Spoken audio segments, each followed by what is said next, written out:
Imagine a world where money isn't just coins, notes, or numbers in your bank account, but a living force, a silent law that governs success, failure, freedom, and bondage. A law that doesn't care about your background, your degrees, or even your luck, but cares only about whether you know how to align with it or not. Friends, welcome to Deep Dive. Today we are about to step into one of the boldest interpretations of wealth ever written, The Law of Money, by Justice O. Malcolm. This book doesn't speak about quick tricks to get rich or shallow motivational slogans. Instead, it strips money down to its essence, showing it not as a tool, but as a law, a principle as real as gravity, as unshakable as time. Malcolm explains that money follows rules, and those who learn them rise above scarcity, while those who ignore them fall into endless struggle. It doesn't matter how hard you work, how long you pray, or how many chances you chase. Without knowing these timeless principles, money will slip away like sand through your fingers. Malcolm begins with the idea that wealth is first and foremost a state of mind. Money is created twice, first in thought and then in reality.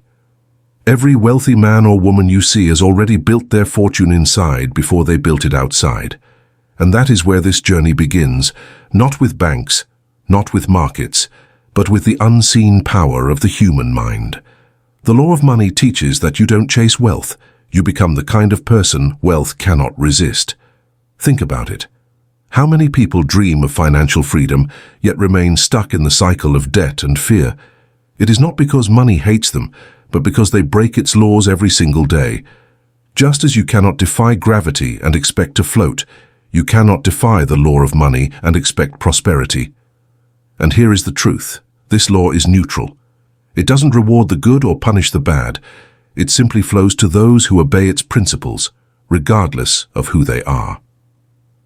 Justice O. Malcolm lays down 19 timeless principles, each one a pillar of wealth, each one tested across centuries and civilizations.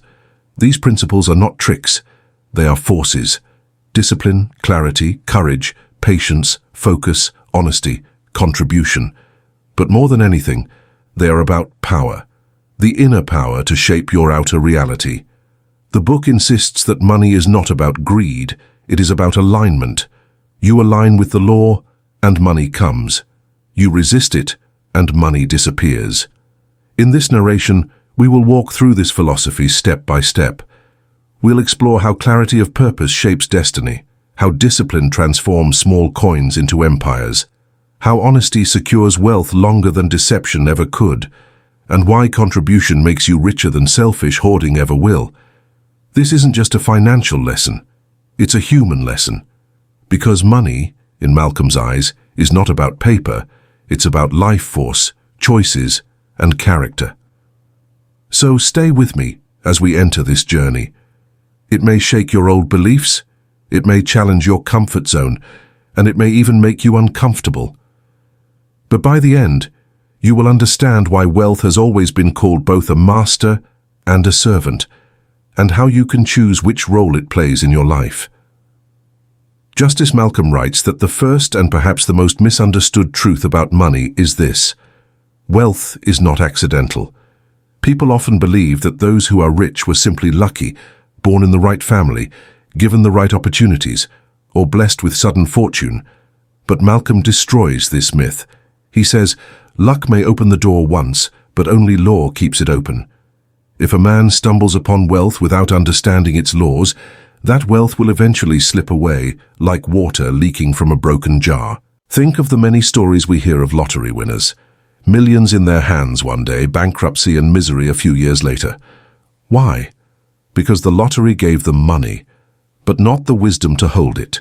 The law of money does not bend for anyone, not even for a millionaire who suddenly rises overnight. Unless he aligns with the principles, that fortune evaporates. On the other hand, a man of discipline, clarity, and persistence may begin with nothing but slowly build a fortune so steady that nothing can shake it. Malcolm emphasizes that clarity of purpose is the foundation. If you ask most people, why do you want money? They will say vague things: to live better, to be free, to enjoy life. But vague answers create vague results. The law of money responds to precision. If you know exactly what you want money for, if you can visualize your purpose in detail, then every action, every choice begins to align with that vision. Wealth, then, is not random. It is guided by clarity. He gives the example of a ship without a compass. A ship may have the best engine, the strongest steel, and a skilled captain, but without a clear direction, it drifts endlessly in the ocean. In the same way, millions of people work hard, struggle daily, but because they lack clarity, they drift financially. They may earn money, but they cannot hold it, grow it, or direct it toward a meaningful life. The law of money rewards clarity, because clarity creates focus, and focus creates power. The second principle Malcolm explores is discipline. Discipline is the quiet architect of every fortune. He says, wealth does not arrive with noise. It builds silently, like bricks stacking one upon another. Discipline is the ability to control desires, to delay gratification, to resist waste. Without discipline, no man can hold money. With discipline, even the smallest income can grow into great abundance. He shares the story of a clerk earning a modest salary who chose to save a small fraction every month. While his colleagues laughed at his frugality, he continued patiently. Over years, his savings turned into investments. His investments turned into businesses, and eventually he rose above the very men who once mocked him. This is the law. The disciplined rise, the careless fall. Money is not about how much passes through your hands, but how much you hold, direct, and grow. But Malcolm does not mean discipline in a dry or joyless sense. He warns against becoming a miser, chained by fear of spending. Discipline is not denial, he says. It is wisdom. It is the art of choosing long-term gain over short-term thrill. To obey the law of money, one must strike balance. Enjoy life, but not at the cost of tomorrow. Save, but not at the cost of living. Discipline is not punishment. It is the road to freedom. He also explains that the law of money respects courage. Many people fail financially because they live in fear. Fear of losing, fear of trying, fear of stepping out of the safe circle. But the law does not favor the timid. Every fortune is born out of risk, not blind risk, not foolish gambling, but calculated, conscious courage. To step into the unknown with preparation, to invest when others hesitate, to innovate when others resist, to stand firm when others run. Malcolm compares this courage to the act of planting a seed. When you bury a seed in the soil, there is always risk. It may not sprout, it may be eaten by birds, it may die. But without planting there is no harvest. In the same way, courage is the seed of wealth. Without it, no one ever rises. With it, even failures become lessons, and lessons turn into ladders toward success. So far, the law has shown us three truths: clarity, discipline, courage. Each of these sounds simple, but Malcolm warns that most people will break them daily. They will live without clarity, spend without discipline, and choose safety over courage. And then they will wonder why wealth runs away from them. The law of money is not hidden. It is ignored. Those who honor it grow. Those who ignore it suffer. Justice. Malcolm reminds us that money is not just currency. It is energy. It flows like water, seeking channels that are open, clean, and directed. If you treat money with care, respect, and understanding, it flows toward you. If you treat it with neglect, fear, or waste, it dries up. This is why he calls money a servant, never a master.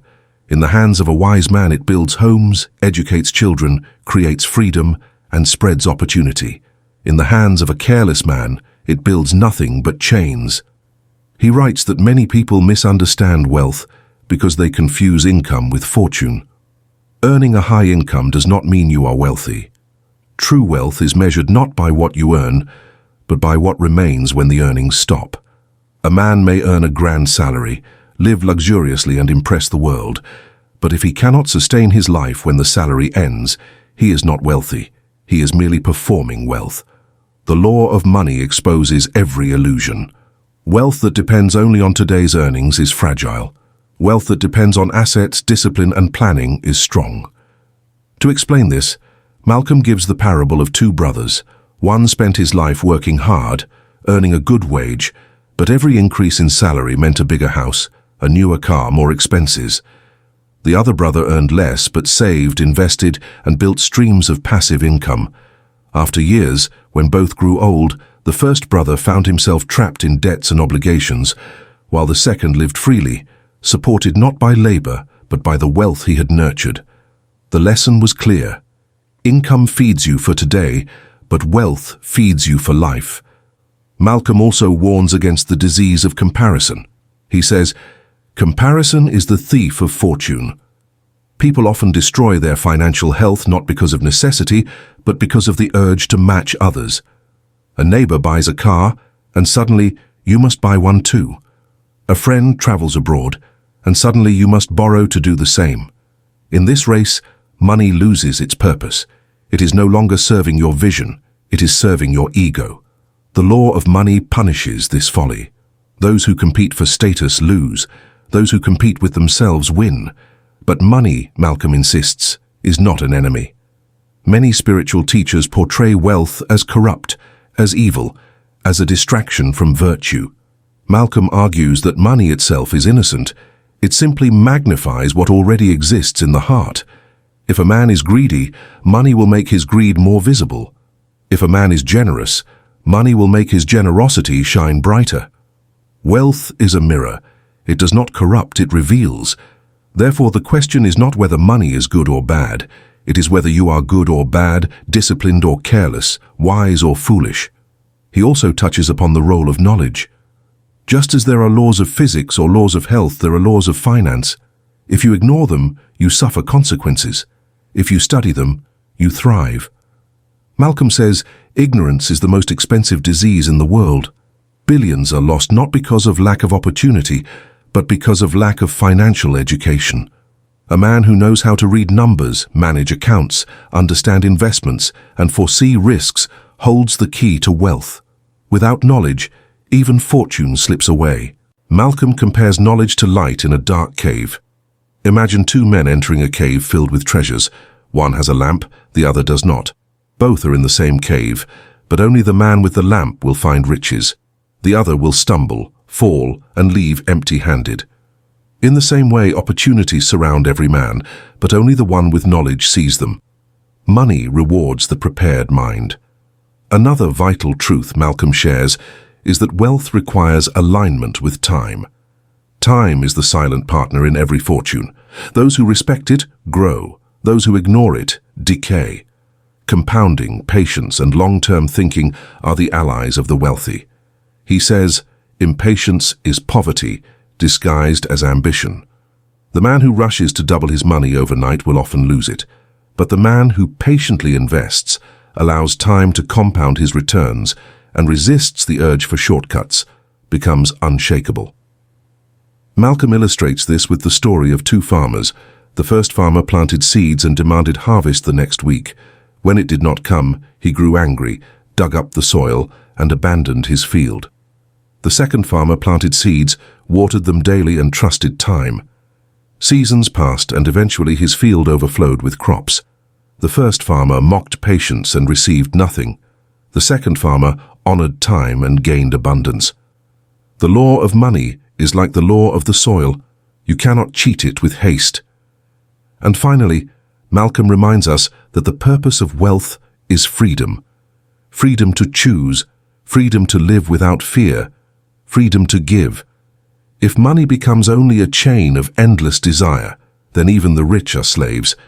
But if money becomes the foundation of freedom, then even moderate wealth feels abundant. The law of money whispers this truth: seek not riches for pride, but for peace.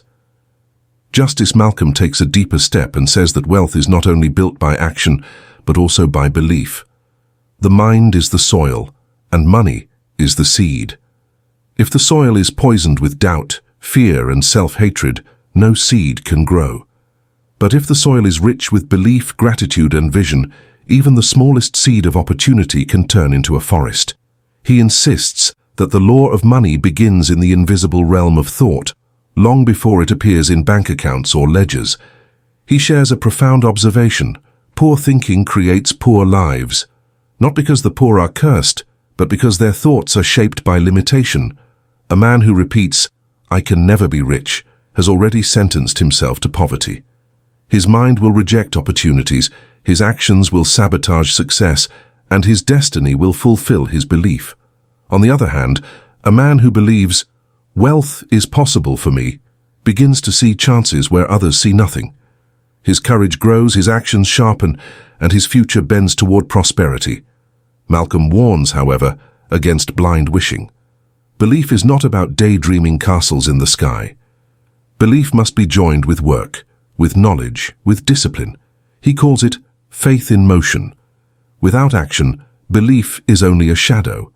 Without belief, action is lifeless.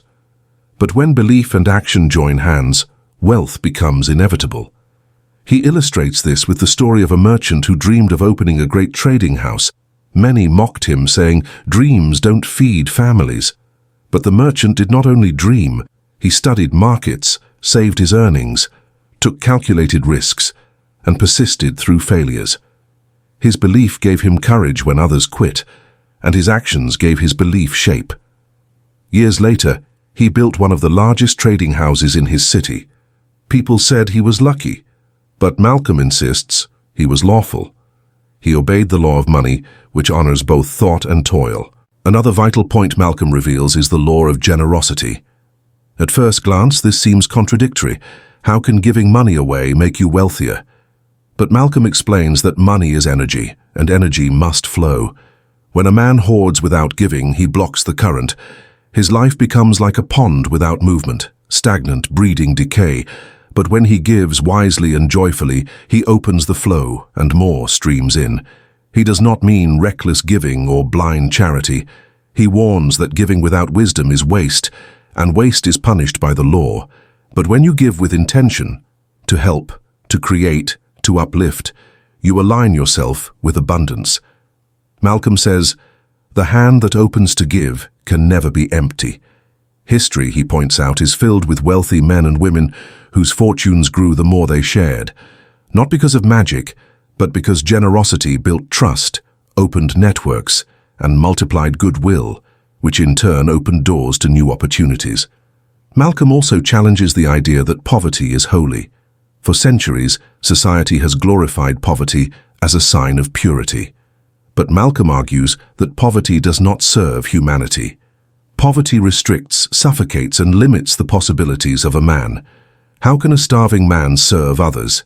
How can a beggar build schools, hospitals, or shelters? Wealth, when earned lawfully, is power to serve, to build, to shape. Poverty may inspire sympathy, but wealth creates action. Therefore, to reject money in the name of holiness is to reject the power to do good. This thought, Malcolm admits, may disturb traditional thinkers, but truth is often disturbing. He writes, "A candle that refuses fire cannot give light. A man who refuses wealth cannot give help." The law of money does not ask you to worship money. It asks you to honor its role. Money is not God, but it is a tool. Without tools, no building rises. Without money, no vision becomes reality. Malcolm's reflections then move to the subject of habits. He observes that wealth is not built in single acts, but in daily patterns. Small choices, repeated over time, create great destinies. He warns that people look for one big opportunity, one miracle, one lucky break. But wealth is rarely born in explosions. It is carved in routines, saving consistently, learning daily, investing regularly, working diligently. The man who honors small habits commands big fortunes. The man who ignores small habits ruins even big fortunes. He gives the analogy of drops of water filling a jar. A single drop seems meaningless, but drop after drop the jar fills. In the same way, daily acts, writing expenses, saving a little, learning a skill, appear small. But over years, they shape destiny. The law of money respects patience, not impatience. It blesses steady builders, not restless dreamers. And perhaps the hardest habit to master, Malcolm says, is contentment. Not the contentment that kills ambition, but the contentment that kills greed. He explains that greed is a fire that consumes even the wealthy.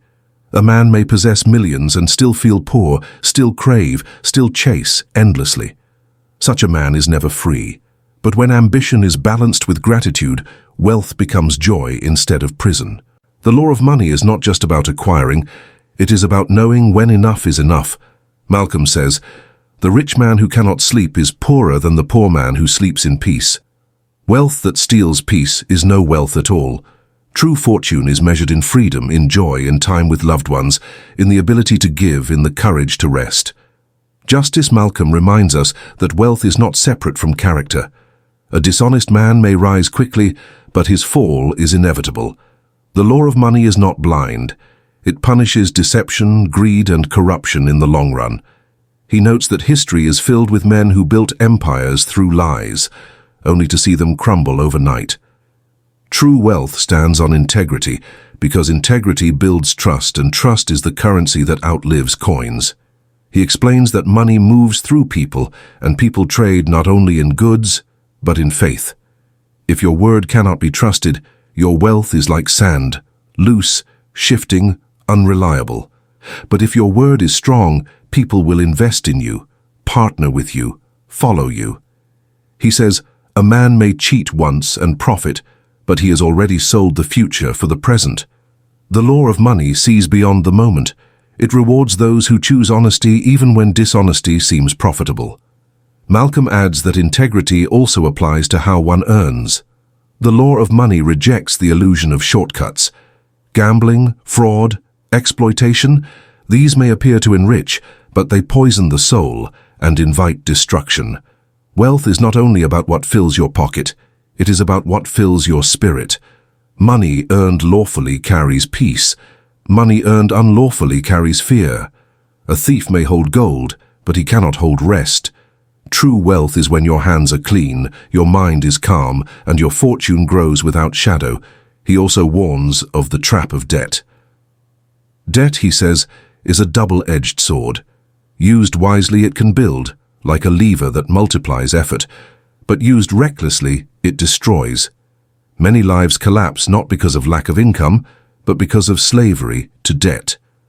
Malcolm compares debt to fire. In a controlled hearth, fire warms the house.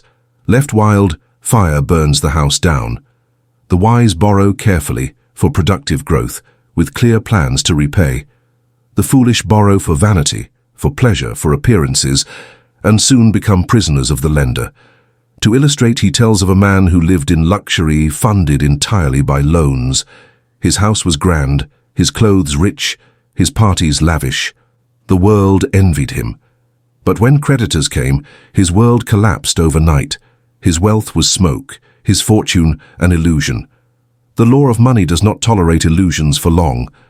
But another man, living simply, borrowing only for trade, repaid every debt and slowly expanded. His growth was slower, but it was real, steady, and lasting. The fire of debt warmed him. It did not consume him. Malcolm then shifts to the role of opportunity. He says the law of money does not guarantee equal outcomes, but it always offers opportunities. The question is not whether opportunity exists, but whether we are ready to see it and act upon it. He compares opportunity to the sunrise. It comes every day, but the man who sleeps sees nothing. The man who wakes early, watches the horizon, and prepares, greets it.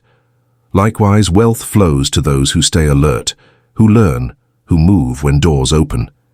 He stresses that opportunity often arrives disguised as difficulty. Many fortunes began in times of crisis. When others panicked, a few saw chance. When markets collapsed, some built. When systems failed, some innovated. The law of money blesses courage in the face of crisis. He says the poor man sees problems, the wealthy man sees patterns. To train your mind to see beyond fear is to unlock hidden doors. But Malcolm insists opportunity alone is not enough. Preparation must meet opportunity. He gives the example of a fisherman with no net. The sea may be full of fish, but without a net he gains nothing. Similarly, opportunities may surround us, but without skills, savings, and readiness, they pass like water slipping through fingers. Wealth belongs to the prepared. He continues to highlight another law, association. "Show me your friends," he writes, "and I will show you your fortune." The people you surround yourself with shape your habits, your beliefs, your courage. If you walk with the careless, you will waste. If you walk with the wise, you will rise. The law of money flows through networks, and those networks are built by association. Wealth is rarely built alone. It grows through collaboration, trust, and shared vision. Malcolm urges readers to guard their company. Not every friend deserves financial intimacy. Not every relative deserves partnership. Many fortunes are destroyed by trusting the wrong person, by binding with the envious, the reckless, or the dishonest. The law of money demands discernment. He says, "A man who protects his wealth must first protect his circle." Finally, in this part, Malcolm returns to the theme of vision. He says that without vision, even riches feel empty. Money without meaning is like a lamp without light. It exists but serves nothing. Vision gives wealth purpose, and purpose gives life joy. He asks readers to define their why. Is it freedom? Is it service? Is it legacy? Only when wealth serves something higher does it bring true satisfaction. Otherwise, the wealthy man becomes like a prisoner with golden chains, rich but restless. Justice Malcolm explains that the final test of money is not how much you gain, but how much you can endure. He calls it the law of resilience. Every fortune will face storms, markets collapse, businesses fail, investments shrink. Many lose everything not because the storms were stronger, but because their hearts were weaker. The wealthy are not those who never fall. They are those who rise after every fall. Resilience is the shield that protects fortune. He tells the story of a trader who lost everything in a financial crash. His colleagues abandoned him, his name was mocked, his fortune destroyed. Yet he refused despair. He studied harder, rebuilt carefully, avoided the mistakes of the past. Years later, he returned stronger, wiser, and richer than before. The law of money rewarded his resilience. Those who surrendered remained poor, those who endured rose again. Malcolm warns that despair is the most dangerous poverty. A man who loses hope has lost more than money. He has lost the power to create again. He writes, "Gold may vanish, but the hand that mined it remains. A hopeful man can build again. A hopeless man is already buried." Resilience is not only strength, it is faith in the future, even when the present is broken. Another dimension of resilience, he says, is adaptability. The world changes. Currencies shift, industries transform, technologies replace old systems. A man who clings to the past will be swept away, but a man who adapts will always find a way. The law of money is written in change. It favors those who adjust, learn, and evolve. Yesterday's methods cannot secure tomorrow's fortune. Those who resist change lose wealth. Those who embrace it multiply wealth. Malcolm reflects on how many once mocked the rise of machines, of computers, of new industries. They clung to old ways and watched their wealth dissolve. But those who embraced innovation grew beyond imagination. He says, "The law of money whispers in the winds of change. Listen and you will prosper. Ignore and you will perish." He also highlights the importance of balance in the pursuit of wealth. Too often men sacrifice health, family, and peace for the chase of fortune. They work endlessly, sleep little, neglect loved ones, and boast of their struggle. But Malcolm calls this a dangerous illusion. What use is gold, he asks, if your body is broken and your heart is lonely? The law of money does not demand slavery. It demands harmony. True wealth is not only financial, it is physical vitality, emotional joy, spiritual peace, and social connection. He shares the example of a magnate who had riches beyond measure, but died young, consumed by stress and overwork. His fortune passed to heirs who squandered it, while his own life ended without joy. Compare him, Malcolm says, to another who balanced wealth with health, work with family, ambition with rest. His fortune lasted generations, and his life itself was rich, not just his accounts. The law of money rewards those who balance, not those who burn. Malcolm also stresses legacy. He says the highest use of wealth is to build beyond oneself. If money dies with the man, it has served only half its purpose. But if money builds schools, hospitals, opportunities, if it uplifts families and communities, then wealth transcends death. The law of money honors givers of legacy. A fortune that ends with death is forgotten. A fortune that continues to serve is immortal. He points to leaders and builders who left institutions that still shape society long after their deaths. Their wealth became bridges, not tombs. Malcolm urges, do not measure success by the luxury you consume, but by the light you leave behind. The law of money transforms when it flows beyond selfish use and enters the stream of humanity. In this reflection, Malcolm also touches on humility. Wealth often breeds pride, and pride blinds. The man who believes he is untouchable because of his riches is already on the edge of ruin. History shows many kings, tycoons, and rulers whose arrogance invited downfall. But the man who holds wealth with humility remains alert, grateful, and cautious. He respects the law of money, knowing it is greater than him. Pride wastes, humility preserves. He concludes this part by reminding that the law of money is not cruel, it is fair. It does not discriminate by birth, race, or nation. It listens only to obedience. Those who honor clarity, discipline, courage, knowledge, resilience, generosity, and integrity, these rise. Those who ignore them fall. The law is impartial, eternal, and unbreakable. Justice Malcolm ends his reflections with a profound reminder: money is never the destination, it is the vehicle. Too many chase the vehicle and forget the journey. They live counting coins, measuring notes, hoarding wealth, but forget to live. The law of money exists not to enslave man, but to liberate him. When you obey its principles, money ceases to be your master and becomes your servant. It carries you where you choose to go. But without vision, even a full treasure chest is only a burden. He writes, "Oh, not seek money for its own sake. Seek freedom, seek wisdom, seek joy, and let money be the tool that serves these." The man who chases only wealth ends empty, for wealth without purpose is hollow. But the man who uses wealth to live fully, to love deeply, to serve widely, finds true abundance. Malcolm's words echo like a judge delivering a final verdict. He says the law of money is not hidden in secret vaults. It is before every eye, written in daily choices. Each time you spend, save, invest, or give, you are either honoring or breaking the law. The result may not appear in a day, but time is the faithful witness. Obey and your life blossoms. Ignore and your life withers. He leaves us with a challenge. Look at your own life. Are you clear in purpose or drifting? Are you disciplined or careless? Are you courageous or fearful? Do you honor knowledge or hide in ignorance? Do you give with wisdom or hoard with fear? Do you build with integrity or grasp with deceit? The answers to these questions are not just moral, they are financial. The law of money answers only to truth.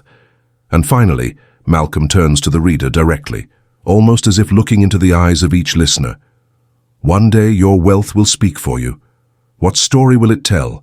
That you lived chained, fearful, and greedy, or that you lived free, wise, and generous? The law is yours to honor or to break. The verdict will be your life. As the narration closes, we are left not with formulas, but with a vision. Wealth is no longer a mystery, nor a privilege of the few. It is a law, as real as gravity, available to all who obey. It demands clarity, discipline, courage, knowledge, resilience, generosity, integrity, humility, and vision. These are not secrets, they are choices. The rich are not chosen, they choose. So friends, if you have listened to these words on the law of money by Justice O. Malcolm, ask yourself, what will you choose? Will you let money be a chain around your neck or a key in your hand? Will you live as a prisoner of desire or as a master of wealth? The choice is not tomorrow, it is now. Remember, fortune is not built in someday, it is built in today. Every act, every habit, every belief is shaping your destiny. The law of money is already at work in your life. The question is simple. Are you working with it or against it? And with that, this journey comes to an end. But perhaps your own journey has just begun. Deep Dive is here to remind you of the truths that shake illusions and uncover wisdom. If this narration stirred something in you, share it, comment your thoughts, and let us know which law struck you most deeply. Until the next episode, remember this final echo of Malcolm's wisdom. Wealth is not luck, it is law. Obey it and you will not just grow rich, you will grow free.